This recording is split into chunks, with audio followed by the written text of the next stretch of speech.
Hello guys! So yun, share ko lang sa inyo kung paano i-run yung DeepSeek sa local computer nyo. Maganda na ito kasi kahit wala kang internet, para ka nang merong offline chat GPT sa computer mo. So kung paano to paganahin, may dalawang option ka na pwede mong gamitin. So una itong Olama na software. So download mo lang yan. Yan, mamili ka kung anong OS mo. Tapos yung LM Studio. So, ang pinagkaiba nila itong Olama kasi, terminal. Terminal command mo siya i-run. So, ito namang LM Studio, may UI siya. So, kaya ito mas maganda to. Ito yung mas pinili ko. So, pag in-install mo tong yung LM Studio, yung mamimili ka na ng OS na gusto mo. Yung may OS na meron ka, tapos download mo lang yan. Tapos tapos mo ma-install yan, magkakaroon ka na nito.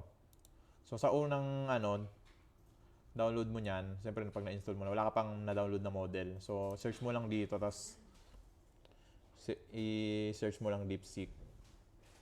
So yan. Tapos pwede ka mamili ng kung anong iba't ibang model na meron siya. So merong ito 7 billion na yung parameter niya. So hindi ko nga mahanap dito yung 1 kasi meron ding version si DeepSeek na 1.5 billion parameter. So sa Ulama kasi meron eh. Makikita mo siya dito. So pagka click niyo yan, sinerch nyo DeepSeek. So ito pwede ka mamili. So yan 1.5. Tapos ito lang yung ano mo pag na-install mo na yung Ulama sa local mo, pwede ka na mag-run itong command na to. Pero dito sa LM Studio, nung sinerch ko, ayun o. So yan. Pagka hindi pa naka-install, ang malalabas niyan, example ito, download. Pero kapag na-install mo na, may nakalagay na dyan, use new in new chat. So example, what is React.js? So, kung titingnan nyo, ito yung, tinan nyo, naka 0 RPM pa yung pan ko. Kasi 7 billion yung parameter yung pinili ko eh. Ang expect ng computer ko is 16 gig RAM. Yan. Tapos, M1 yung niya, processor niya. So, medyo okay rin naman, kahit pa paano. Pero mamaya, mag-aandar na yung pan ko pagka sunod-sunod na yung chat mo dyan. Kumbaga maganda to, kunyari, wala kang internet, tapos pwede mong, okay, may mga privacy ka na data na parang gusto mo hindi i-chat doon sa ChatGPT or DeepSeek. Mas okay to kasi hindi siya yung data mo, hindi lumalabas sa network. Kumbaga wala siyang ibang pinupuntahan pag nag-chat ka dito. So, yan. So, para ma-try ko sa inyo, para mapakita ko sa inyo na hindi siya gumagamit ng internet. Tingnan nga, papatayin ko yung internet ko. Yan o. Tapos kaya niya rin parang same din sa ChatGPT, kaya niya rin mag-output ng code. Kunyari, example, how can I implement rate limit in Node.js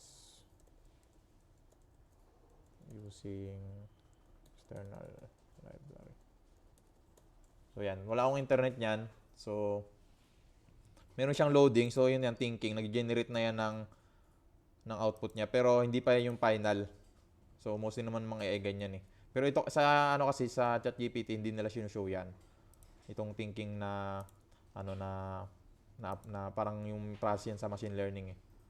Yung tinatawag nilang reasoning. So parang yan yun. Tapos magkakaroon pa kasi pag nag-generate yan, magkakaroon pa ng verifying ng output yan. So ito na yung magiging, parang ganito na yung magiging result niyan. So depende rin sa nyo, sa specs nung, tinan nyo, kanina 0 yung RPM ko, di ba? So, dumagdag, ibig sabihin, na yung fan nung, nung laptop ko. Umandar na. Kasi kumakain siya ng resources. So, ayun, kung mapapansin nyo, wala akong internet pero nagagamit pa rin siya.